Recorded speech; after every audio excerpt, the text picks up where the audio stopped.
Asalaamu calaykum waraxmatullaahi wabarakaatu. Halkani waa Daalacan Media. Daawadayaal meel kastoo joogtiin waxaan idin leenahay kulan wanaagsan.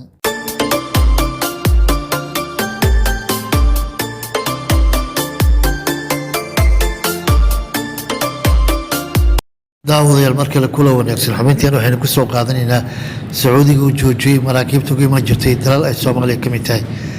hay-adda dekedaha ee dalkaasi ayaa sheegtay in si ku meel gaar ah loo hakiyay dhammaan maraakiibta ganacsiga, kuwa shixnadaha xamuulka iyo kuwa howlaha daadgureynta ee ka dhex shaqayn jiray dekedaha Sacuudiga iyo dekedaha 24 wadan.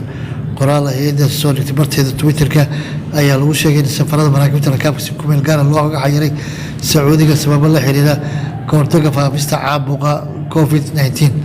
wakaaladda wararka Sacuudiga ee SPA ayaa qortay in wadamada xayiraadda lagu soo rogay maraakiibtooda badeecadaha keeni jirtay Sacuudiga ay kaliyiin dalalka Soomaaliya, Imaaraadka Carabta, Kuwait, Bahrain, Cumaan, Ciraaq, Lubnaan, Syria, Masar, Suudaan, Jabuuti, Kenya, Turkiga, Bakistaan, Hindiya, Itoobiya, Eritrea, Koonfurta Suudaan, Koonfurta Kuuriya, Filibiin, Shiinaha, dalalka Midowga Yurub iyo dalka Switzerland.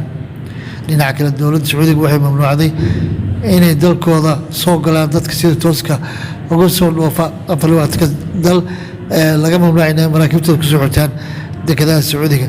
si kastaba haatee tallaabada ay dowladda Sacuudiga ku xayirtay maraakiibtaasi ayaa waxay kusoo beegantay iyadoo Sacuudiga laga helay 20 qof oo ku dhacay caabuqa coronavirus ama COVID-19.